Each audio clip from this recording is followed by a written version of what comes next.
All right, listen, I'm gonna get right into this. Um, you know, as transparent as I can be, sometimes in life, well, we all have voids, right? I know at different times in our lives, at different periods in our lives, different seasons in our lives, we have different voids in our lives. And I think a mistake that we all make, a mistake that I made in my past, is that we allow our voids to be in the driver's seat of our life, right? We allow our voids to be the leader in our life. We allow our voids to control our lives, right? Because let's be real, like voids are very hard to deal with, right? And as a human, the first thing we want to do is fill those voids because we don't want to feel loneliness. We don't want to feel like we're not significant. We don't want to feel, like we have these financial burdens in our life. And so our whole mindset is to fill those voids. And the mistake that we make is that we try to fill those voids very quickly, right? So we put ourselves in situations that aren't good for our lives. And I want to talk about this real quick while it's on my heart. When it comes to relationships and friendships, a lot of times we have voids of loneliness. We have seasons of loneliness. We want to be in a relationship because, we can't deal with the pain of our past relationship. We want to get around different friends and things like that. There's nothing wrong with that. We all have had those feelings at some point in our life. But the problem is that we accept anything because we're looking to fill those voids so much. We accept anything, right? We accept anything that appears good. So we fall in love with the presentation, right? And I want to tell you right now, just because it looks good, seems good, it might even be good, doesn't mean that it's good for your life. And I want you to understand that. And I get it. I know it's hard. I know it's tough to be alone. I know it's tough to go through these seasons, but you got to know who you are. You got to know yourself. You got to complete yourself and stop depending on other people to do that for you. You got to love yourself. You got to be happy with yourself because we do that. We chase happiness. We depend on the world to give us happiness. We depend on people to give us happiness. And we're sitting here trying to seek it. And what we end up doing, we settle. We settle for whatever seems good. We settle for the presentation. We settle for people who can secure our insecurities. And that's a mistake. Everybody who secures your insecurity isn't good for you. Because some people prey on that. Not P-R-A-Y, P-R-E-Y. Some people prey on that. So be careful who you tell your business to. Be careful when you meet somebody telling all your information, all your business, all your insecurities, all your struggles, because some people will use that to gain your trust. Because they know the first step in controlling your life is to gain your trust. Think about it. Somebody can't hurt you unless they're a part of your life, for the most part. And so some people just want to secure your insecurities. You might say, well, this person did that. So what do? They do exactly what that person didn't do. You might say, well, this person wasn't loyal. This person didn't call me. This situation happened. They do just the opposite. This is in relationships and friendships and in business.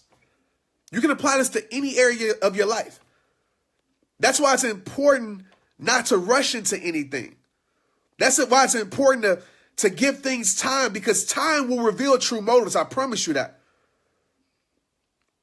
Someone's true motives will be revealed once they're not getting what they want from your life. See, some people just will present what you need so they can take what they want. I'm going to say that again. Some people will present what you need just to take what they want. And so just because somebody is securing your insecurities doesn't make them a good person. Just because somebody is telling you everything that you want to hear doesn't make them a good person. Just because somebody is giving you everything that you want doesn't make them a good person.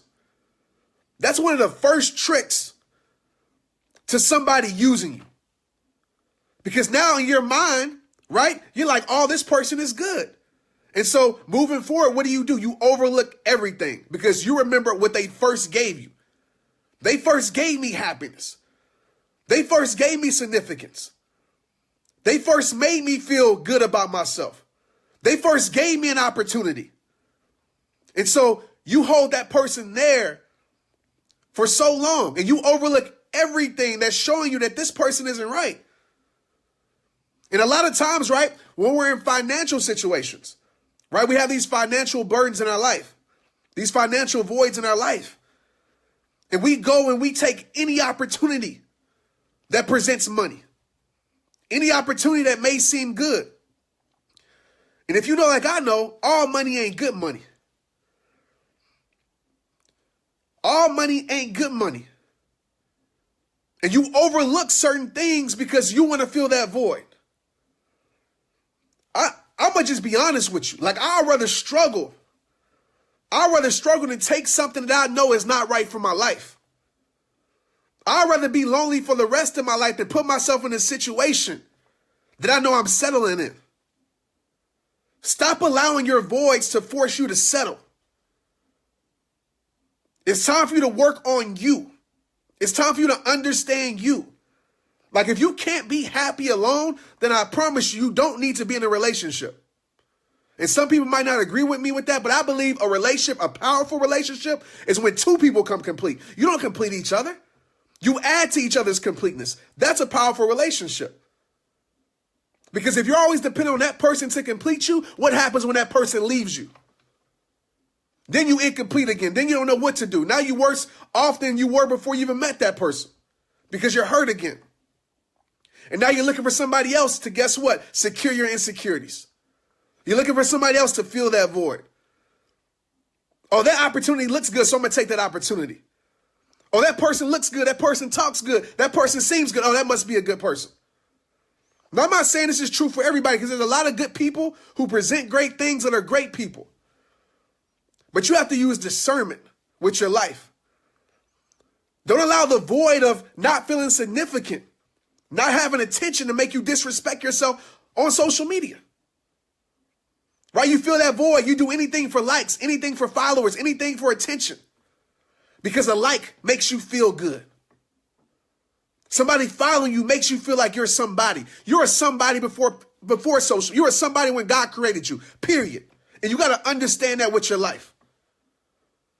You have to understand that. Don't allow the voids in your life to lead your life.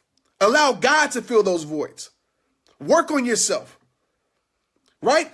And it takes time. Healing doesn't happen overnight. It happens over time. Healing is a lifelong process.